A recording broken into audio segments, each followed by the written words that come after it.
दोस्तों, अगर मैं आपसे कहूं कि आने वाले कुछ ही महीनों में वह ब्राउज़र जो इंटरनेट की दुनिया का सम्राट कहलाता है, जिसकी पकड़ इतनी मजबूत है कि करोड़ों लोग हर दिन उसी पर निर्भर रहते हैं, वो बिकने जा रहा है। जी हाँ, आप सही सुन रहे हैं। बात हो रही है गूगल क्रोम की। वही क्रोम जिसने पिछले 15 सालों में इंटरनेट पर एक छत्र राज किया, लेकिन अब इस राजा की गद्दी डगमगाने लगी है। और इसका कारण है एक नया खिलाड़ी, एक ऐसा नाम जो आज टेक्नोलॉजी के मैदान में सुनामी की तरह प्रवेश कर चुका है। वीडियो में आगे बढ़ने से पहले आप सभी देशवासियों से एक निवेदन है कि कमेंट में बताते क्या भारत को अपना खुद का सोशल मीडिया बनाना चाहिए या नहीं, और साथ में भारत माता की जय लिखना ना भूले। दोस्तों, इस नए ब्राउज़र का नाम है कॉमेट ब्राउज़र। कॉमेट को सिर्फ साधारण ब्राउज़र कहना इसकी तौहीन होगी। कई लोग इसे इंटरनेट की अगली पीढ़ी कह रहे हैं। इसे कहा जा रहा है भविष्य का असली एआई ब्राउज़र, और सबसे दिलचस्प बात यह है कि इसके पीछे भारतीय दिमाग काम कर रहा है। सोचिए, जहां कल तक हम विदेशी ब्राउज़रों के गुलाम बने हुए थे, वहीं आज एक ऐसा ब्राउज़र सामने आया है जिसे भारत की सोच और भारत के टेक्नोलॉजी दिग्गजों का सहयोग मिला है। अब बड़ा सवाल उठता है, क्या गूगल क्रोम का साम्राज्य सचमुच ढहने वाला है? क्या कॉमेट ब्राउज़र दुनिया की डिजिटल तस्वीर बदल देगा? और क्या आने वाला कल भारत के हाथ में इंटरनेट की असली चाबी सौंपने वाला है? दोस्तों, जरा पीछे मुड़कर देखिए। पिछले 1.5 दशक से हमारी डिजिटल जिंदगी का सबसे बड़ा साथी कौन रहा? जवाब साफ है, गूगल क्रोम। सुबह उठकर ईमेल चेक करना हो, ऑफिस का काम करना हो, सोशल मीडिया स्क्रॉल करना हो या किसी नए प्रोडक्ट की शॉपिंग करनी हो, हम सब क्रोम पर ही निर्भर रहे।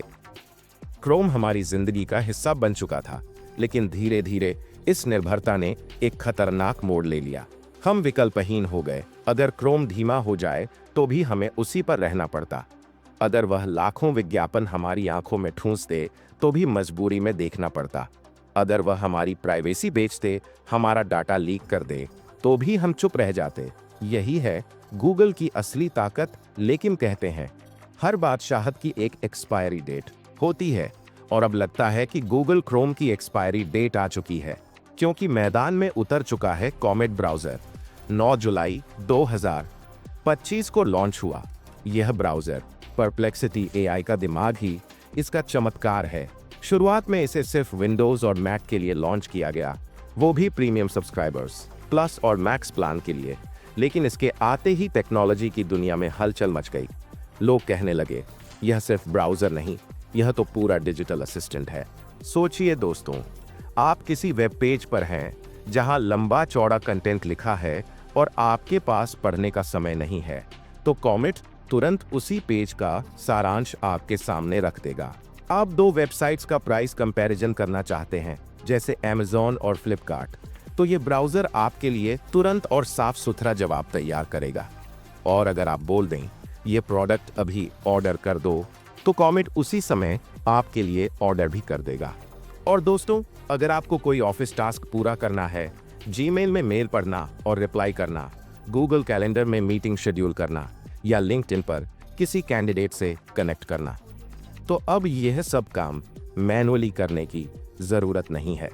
बस एक प्रॉम्प्ट दीजिए और कॉमेट आपका 24 घंटे 7 दिन पर्सनल डिजिटल असिस्टेंट बन जाएगा। कॉमेट की एक और बड़ी ताकत है इसका सर्च इंजन। दोस्तों, गूगल की सबसे बड़ी खासियत यही रही है कि वह आपको लाखों लिंक दिखाता है, लेकिन असली सवाल यह है, क्या हमें लिंक चाहिए या जवाब? उदाहरण के लिए, अगर आप गूगल से पूछें भारत का सबसे तेजी से बढ़ता एक्सपोर्ट सेक्टर कौन सा है, तो वह आपको 100 लिंक देगा। लेकिन कॉमेट अपने default perplexity AI search engine के जरिए आपको तुरंत एक कॉन्टेक्स्ट अवेयर, साइटेड और अपडेटेड जवाब देगा। यानी अब सर्च का मतलब है सीधे सवाल और सीधे जवाब, वो भी बातचीत के अंदाज में। और अब सुनिए असली धमाका। कॉमेट ब्राउज़र के सीईओ अरविंद श्रीनिवास, जो कि भारत के हैं, उन्होंने गूगल क्रोम को खरीदने के लिए 34 अरब डॉलर की बोली लगाई है।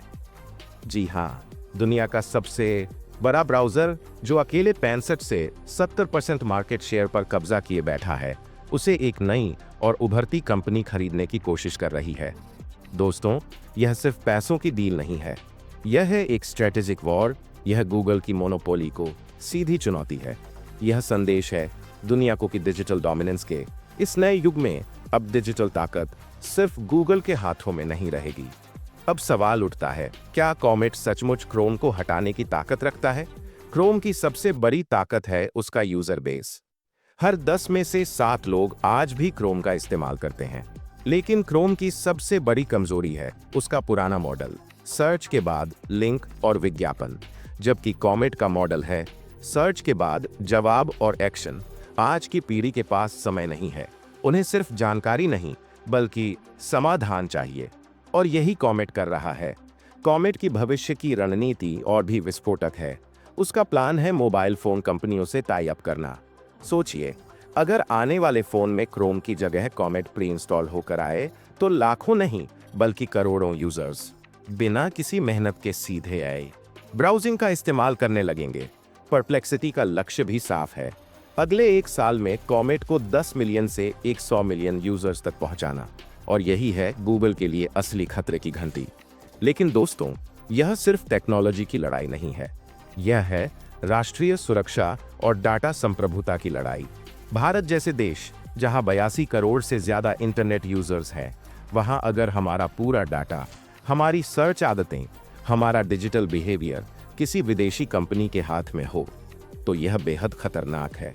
याद कीजिए व्हाट्सएप और फेसबुक का डाटा लीक, याद कीजिए एंड्रॉयड की मोनोपोली पर लगा जुर्माना, याद कीजिए यूट्यूब के एल्गोरिदम का बायस।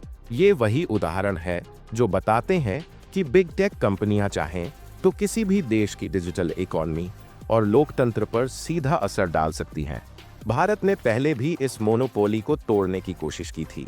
2020 में आया था क्वालियन ब्राउजर, लेकिन इकोसिस्टम और सरकारी सपोर्ट की कमी के कारण वो टिक नहीं पाया। 2023 में आईआईटी और प्राइवेट डेवलपर्स ने भी प्रयास किए, लेकिन गूगल के दबदबे के आगे सब नाकाम साबित हुए। लेकिन अब 2025 में भारत का नया कदम सामने आया है। Indian web browser project, electronics और आईटी मंत्रालय ने ऐलान किया है कि भारत अब खुद का स्वदेशी ब्राउजर बनाएगा। दिलचस्प बात यह है कि सूत्रों का मानना है कि इसका कनेक्शन कहीं न कहीं कॉमेट से जुड़ सकता है, क्योंकि कॉमेट बनाने वाली कंपनी परप्लेक्सिटी एआई की साझेदारी भारतीय टेलीकॉम दिग्गज एयरटेल के साथ पहले से है। यानी यह विदेशी नहीं बल्कि भारतीय रंग में रंगा हुआ ब्राउजर भी बन सकता है। दोस्तों, अब असली सवाल यही है, क्या गूगल अपनी गद्दी बचा पाएगा? क्या कॉमेट वाकई डिजिटल साम्राज्य का नया राजा बनेगा? और क्या भारत इस मौके का फायदा उठाकर दुनिया को दिखा पाएगा कि डिजिटल युग में हम किसी के मोहताज नहीं? इतना तो साफ है कि आने वाले साल इंटरनेट की दुनिया को हमेशा के लिए बदल देंगे। यह सिर्फ टेक्नोलॉजी का नहीं बल्कि सत्ता का खेल है। एक तरफ है गूगल, पुराना बादशाह, और दूसरी तरफ है कॉमेट, नया योद्धा जो कह रहा है अब मेरी बारी है। तो दोस्तों, अगर आपको यह खबर झकझोरने वाली लगी तो इस वीडियो को लाइक कीजिए, शेयर कीजिए और हमारे चैनल वर्ल्ड अफेयर्स जोन को सब्सक्राइब कीजिए, क्योंकि आने वाले दिनों में जो होने वाला है वह सिर्फ एक टेक्नोलॉजी अपडेट नहीं होगा बल्कि वह होगी डिजिटल दुनिया की सबसे बड़ी क्रांति।